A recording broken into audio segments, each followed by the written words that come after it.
Okay. आज हम करने जा रहे हैं द पॉलिटिकल, आप इसको कह सकते हैं ग्लोबलाइजेशन मैं या जी।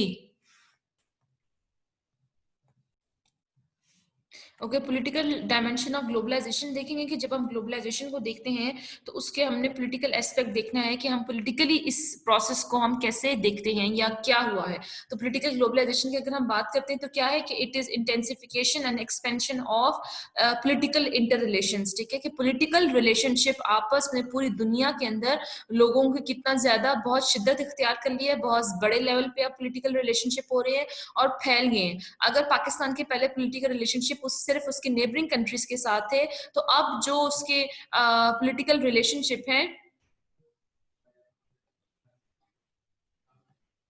अच्छा ये जो पाकिस्तान के रिलेशनशिप पहले अगर सिर्फ नेबरिंग कंट्रीज के साथ है, तो अब इस प्रोसेस ऑफ पॉलिटिकल ग्लोबलाइजेशन की वजह से क्या हुआ है कि जो रिलेशनशिप है पूरी दुनिया में फैल गई है। It also deals with the amount of political cooperation. ठीक है, कि कितना पॉलिटिकल कॉपरेशन है बिटवीन डिफरेंट कंट्रीज। अब जब हम पॉलिटिकल ग्लोबलाइजेशन की बात करते हैं तो इसके अंदर मुख्तलिफ इशूज की भी आ जाती है। फॉर एग्जाम्पल कि स्टेट सॉवरेनिटी क्या है, या ये जो इंटर गवर्नमेंटल ऑर्गेनाइजेशंस हैं, डिफरेंट गवर्नमेंट की जो मिला के ऑर्गेनाइजेशंस बनाई हुई होती हैं, उनका क्या मकसद है, उनका क्या रोल है, फ्यूचर प्रोस्पेक्ट्स और रीजनल एंड ग्लोबल गवर्नेंस। कि रीजनल गवर्नेंस है, ग्लोबल गवर्नेंस है, उसका आगे क्या फ्यूचर कह सकते हैं या क्या इम्पैक्ट हो सकता है किसी भी सोसाइटी या कम्युनिटी कंट्री के ऊपर। या पॉलिटिकल ग्लोबलाइजेशन कहते हैं कि पूरी दुनिया के मुख्तलिफ मुल्कों को ट्रेड ब्लॉक्स में कन्वर्ट कर दिया है। जैसे यूरोपीय यूनियन एक रीजन बन गया है, WTO एक ऑर्गेनाइजेशन बन गई है। ठीक है, जिसके अंदर जो इंटरनेशनली डिफरेंट चीजों को देखा जाता है, डिफरेंट इश्यूज को देखा जाता है, डिफरेंट एस्पेक्ट्स को देखा जाता है, उन चीजों को देखा जाता है which are beyond the control of a state. ठीक है, कि स्टेट के कंट्रोल के बाहर की वो चीजें होती हैं। ऑर्गेनाइजेशंस, ये जो हम बात करते हैं कि यूएन है, WTO है, ये ऑर्गेनाइजेशन क्या करती हैं? They spread ideologies like democracy, protect human rights, intervene to solve misunderstanding. की ऑर्गेनाइजेशंस क्या करती हैं? ये डेमोक्रेसी का आइडिया फैलाती हैं, या ये कहती हैं ऑर्गेनाइजेशंस ये ह्यूमन राइट्स की प्रोटेक्शन का काम करती हैं, या दे इंटरवीन टू सॉल्व मिसअंडरस्टैंडिंग्स, की कोशिश करती हैं कि अगर किसी मुल्कों के दरमियान में कोई मिसअंडरस्टैंडिंग्स आ जाएं, कोई ऐसी चीजें आ जाए जिनके दरमियान में क्लियर ना हो, जिसकी वजह से उनके दरमियान में कोई झगड़ा हो रहा हो, तो उसको सॉल्व किया जाए। ठीक है, और अगर इंटरनेशनली डिफरेंट कम्युनिटीज के दरमियान में एग्रीमेंट्स होती हैं तो उसमें उनकी हेल्प की जाए। फिर ये भी पॉलिटिकल ऑर्गेनाइजेशन कहते हैं। पॉलिटिकल ग्लोबलाइजेशन का जो एस्पेक्ट है, ये डिग्री है या जो उसका लेवल है, वो कह रहे हैं बढ़ता जा रहा है या बढ़ गया है ग्लोबल ऑर्गेनाइजेशन की वजह से।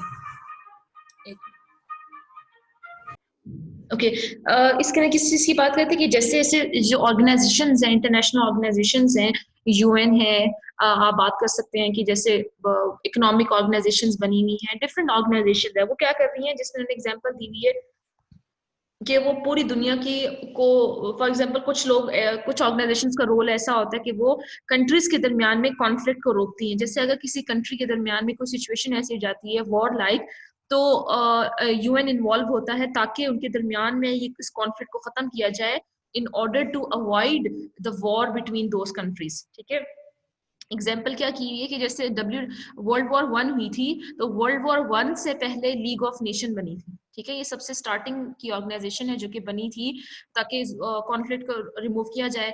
या वर्ल्ड ट्रेड ऑर्गेनाइजेशन है, यूनाइटेड नेशन है, या मुख्तलिफ रीजनल ऑर्गेनाइजेशन है जैसे यूरोपीय यूनियन। यूरोपीय यूनियन है, या जो सार्क है, साउथ एशियन एसोसिएशन जो बनी हुई है। ठीक है, या जो साउथ एशिया की जितनी भी कंट्रीज हैं उनको मिला के। अब इन ऑर्गेनाइजेशंस का मकसद क्या है कि इंटरनेशनल एग्रीमेंट्स को फैसिलिटेट किया जाए, हेल्प किया जाए, और कंट्रीज के दरमियान में कॉन्फ्लिक्ट को रिड्यूस किया जाए। They act as a third और न्यूट्रल पार्टी। ठीक है, थर्ड पार्टी के तौर पे एक्ट करती हैं ये ऑर्गेनाइजेशन, न्यूट्रल होती हैं। ठीक है, किसी एक साइड पे नहीं होती है, बल्कि वो न्यूट्रल रह के, पॉजिटिव रह के दोनों मुल्कों, अगर किसी मुल्कों के दरमियान में कोई झगड़ा होता है तो उनको देखती हैं और उनको सॉल्व करने की कोशिश करती हैं। Political globalization involves the emergence of national and international non-governmental organizations। वही चीज के इंटरनेशनल भी ऑर्गेनाइजेशंस और इंटरनेशनल ऑर्गेनाइजेशंस भी जो इमर्ज होती हैं, उनका रोल देखे जाते हैं कि वो गवर्नमेंट को कैसे कंट्रोल कर रही है। जैसे यूएन की एग्जांपल दी हुई है, तो यूएन क्या करता है, इंटरनेशनल पीस को मेंटेन करने की कोशिश करता है, नेशंस के दरमियान में अच्छे ताल्लुकात हों, ठीक है, लोगों की जिंदगी के हालात बेहतर बनाए जाएं, या ह्यूमन राइट्स की जो वायलेशन होती है उसको रोका जाए, ठीक है। लेकिन जब हम पॉलिटिकल ग्लोबलाइजेशन की बात करते हैं और हम ये देखते हैं कि यूएन ये काम कर रहा है, अब यूएन क्या कर रहा है कि ह्यूमन राइट्स की वायलेशन को चेक कर रहा है, तो क्या आप ये देखते हैं कि क्या इस वजह से जो एक नेशन स्टेट है, एक मुल्क है, उसकी सॉवरेनिटी डैमेज नहीं हो रही, उसकी जो आप ये कह सकते हैं खुद मुख्तारी है कि वो अपने फैसले खुद लेगा, अपनी चीजों को खुद देखेगा, अपने डिसीजंस को खुद चेक करेगा। तो यूएन या डिफरेंट ऑर्गेनाइजेशंस का मेंबर होने की वजह से क्या है कि वो अपने कंट्री के अंदर कुछ ऐसी पॉलिसीज ले आते हैं, कुछ ऐसी लॉज में अमेंडमेंट्स कर लेते हैं जो कि ऐसा होता है कि उनके मुताबिक नहीं होती, ठीक है।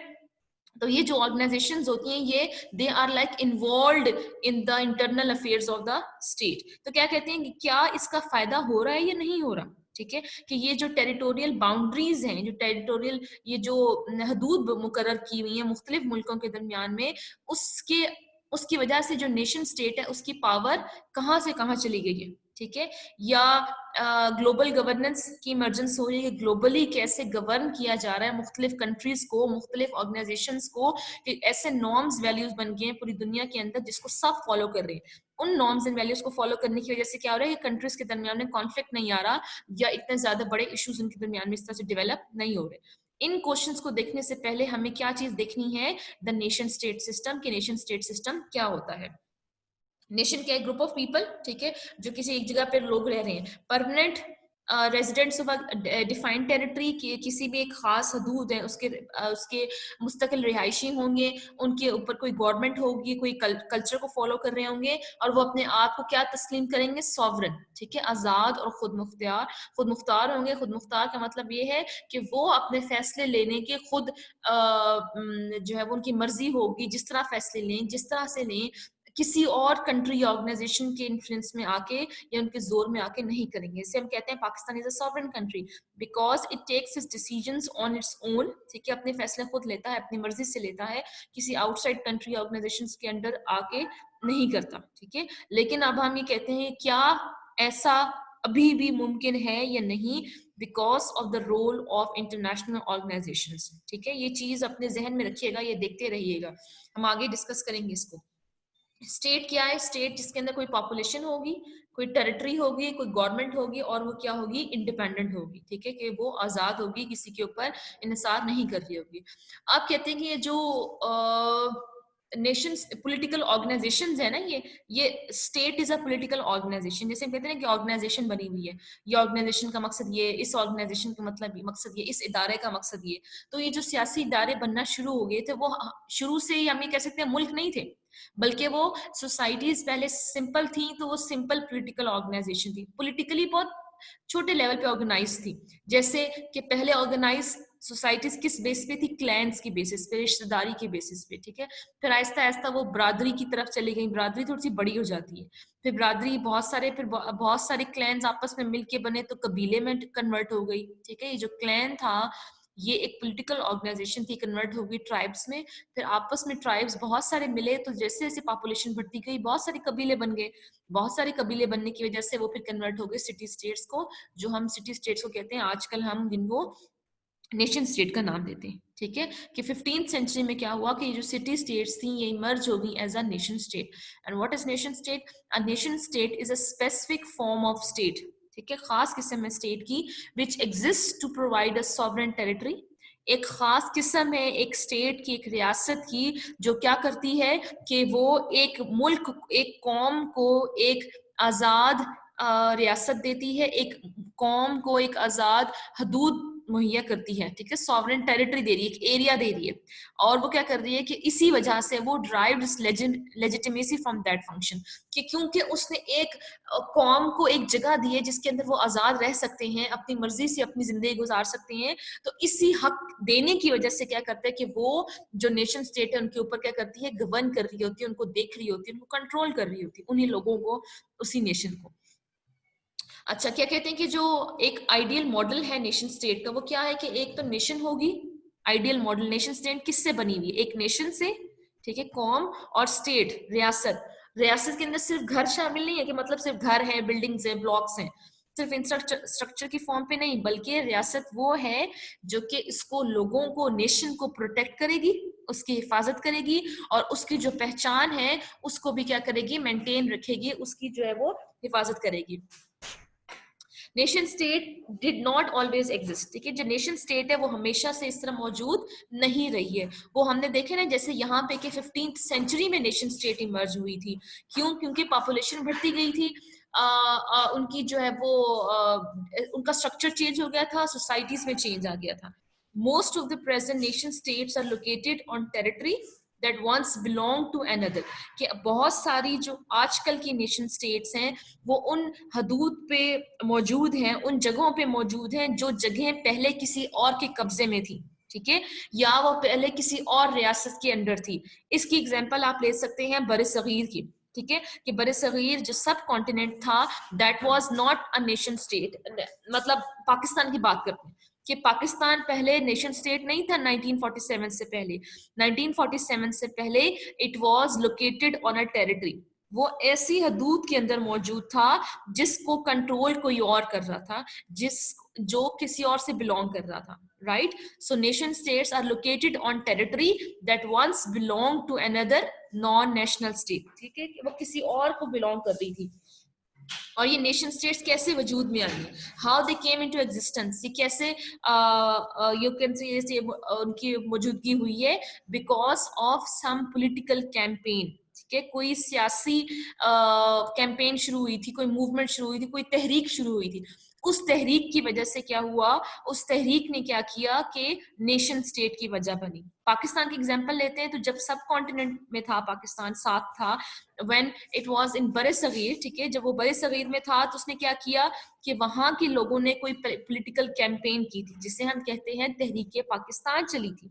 उस तहरीक पाकिस्तान की वजह से क्या हुआ कि पाकिस्तान आजाद हुआ। पर नेशनलिस्ट जो कौम परस्त लोग थे, ठीक है, जो नेशनलिस्ट थे, जो इस कौमियत को के जहन में लेके चलते, तो नहीं ये कहा था कि हमें आजाद रियासत मिलनी चाहिए जहां पे हम अपनी मर्जी से इबादत कर सके, अपनी मर्जी से रह सके, अपनी मर्जी से इस्लामी कानून का निफाज कर सके, ठीक है। तो इस वजह से आजाद रियासत बनी थी। किस वजह से? Due to some political campaign. और सेंट्रल डिमांड क्या होती है इस तरह की, अगर कोई पॉलिटिकल कैंपेन्स चल रही होती हैं या इस तरह की अगर कोई एक्टिविटीज हो रही होती है, तो उनका मकसद क्या होता है कि हमने स्टैब्लिश करनी है एक नेशन स्टेट, ठीक है। या बहुत सारे, अब दूसरी कंट्रीज की बात कर लेते हैं कि मूवमेंट चलती हैं, अब उन मूवमेंट का मकसद नेशनलिस्ट मूवमेंट, ठीक है, जो कौमियत की बिना पे जो मूवमेंट चलती हैं, उन मूवमेंट का मकसद क्या होता है कि हमने नेशन स्टेट को बिल्ड करना है, उसकी स्टैब्लिशमेंट करनी है, राइट।